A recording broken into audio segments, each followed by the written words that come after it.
শালা আমি কি বাটপাড়া বললাম তো যাও সব ফোনা দেখি খারাপ। সাগর সাহেব ফোন দিল।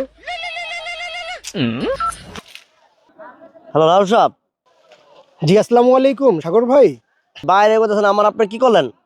আপনি ইনশাল্লাহ আগামী মাসের মধ্যে আপনাকে আমরা অ্যাপ্লাই করে দিচ্ছি, আপনি চলে যাবেন। আপনার এই যে এই মাস কইতে কইতে আমার কয় মাস ঘুরালেন ভাই। ভাই আমার কথাটা শুনুন ভাই। আপনি যদি না পারেন ভাই আমার টাকাটা ফেরত দেন ভাই। ভাই প্লিজ সেক্রিফাইস করার চেষ্টা করেন ভাই। ভাই আমার এভাবে চলবো না, শুনুন ভাই। আপনি একটু থামুন, রাগান্বিত হবেন না, আমার কথাটা বোঝার চেষ্টা করুন। নাহলে কেমনি করবেন তাতে করবেন আপনার কাগজপত্র সব অ্যাপ্রুভ হয়েছে ইনশাল্লাহ। ভাই। আমার বাসায় অনেক ঝামেলা হয়েছে।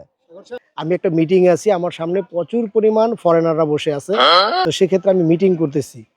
আপনার হোয়াটসঅ্যাপে যে নাম্বারটা দেওয়া আছে চেয়ারম্যান সাহেবের, সৈকত স্যারের, হ্যাঁ হ্যাঁ আছে। আপনি ওনাকে ফোন দিয়ে একটু ওনার সাথে কথা বলেন, সমস্যা নেই। আচ্ছা ঠিক আছে, ওকে। শালায় মহা বিপদে আছি আমি, এখনই তো সৈকত স্যারের একটা ফোন দিতে হইব। উফ, হিসাবগুলো বিলাইতে পারতেছি না। চেয়ারম্যান সাহেব, সৈকত স্যার, এই যেটা। এই সময় আবার কে ফোন দিল?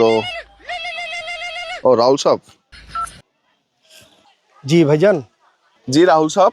আমার যে ক্লায়েন্টগুলোর কাগজপত্র দিছি 4টা কাগজ, আপনি একটা ফাইলও যে অ্যাপ্রুভ হচ্ছে না। জি জি। তো আমি যে কি বিভ্রান্তিতে আছি, আমি তো এলাকা স্যার, আমি এলাকায় থাকতে পারতেছি না, আমি ঘরে থাকতে পারতেছি না। ভাই এই লাইনে কাজ করলে এরকম একটু হয়রানি হতেই হয়, আমরা তো একটা কাজে ফেসে গেছি। আমি তো খুবই বিপদ আছি ভাই। না আপনি বিপদে আছেন সেটা আমি বুঝতে পারছি ভাই, আপনার সাথে আমার ইমার্জেন্সি দেখা করার কথা। আমি আমি কখন কিভাবে দেখা করবো সেটা বলেন। ভাইয়া আমি তো এখন অফিসে নাই, আমি আমি এখন দেখা করতে চাই ভাই, প্লিজ। রেল স্টেশন বটতলায় আসেন। আচ্ছা আচ্ছা আচ্ছা আচ্ছা ভাইজান, আমি আসতেছি। জি জি জি।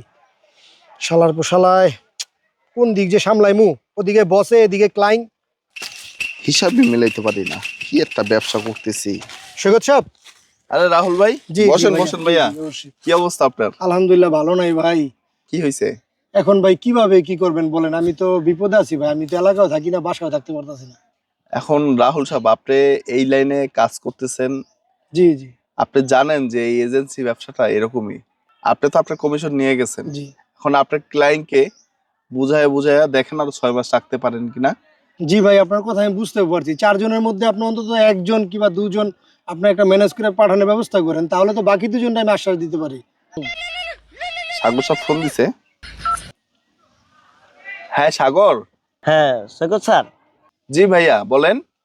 কি বলবো আপনাদের, তো ভাই আমার কি করতেছেন আপনারা, আমি তো বুঝতে পারছি না, আমার অনেক সমস্যা পালাইতেছেন আপনারা। জি জি, আমি তো একটু ব্যস্ত আছি, আমি আমেরিকা যাচ্ছি তো, আধা ঘন্টার ভিতর আমার ইমিগ্রেশন পার হতে হবে। আমি আপনাকে পরে ফোন দেবো, ঠিক আছে? ভাই আপনারা না পারলে আমার টাকাটা দেয়া দেন, বুঝছেন? ঠিক আছে ভাইয়া, ভালো থাকবেন। শালায় বাটপাড়ারা ফোন কাটে দিল। কত টাকা দিয়া বিপদে পড়ে রইলাম। আমার টাকা নিয়ে হেরা থাকি ইউরোপ কান্ট্রিতে, আর আমার ঘুরতে হয় জঙ্গলে, রেল স্টেশন বটতলায়। কি রে, এই যে স্যাররা,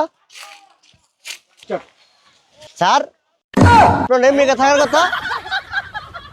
আরে সাগর সাহেব, বলেন। আপনি এখানে?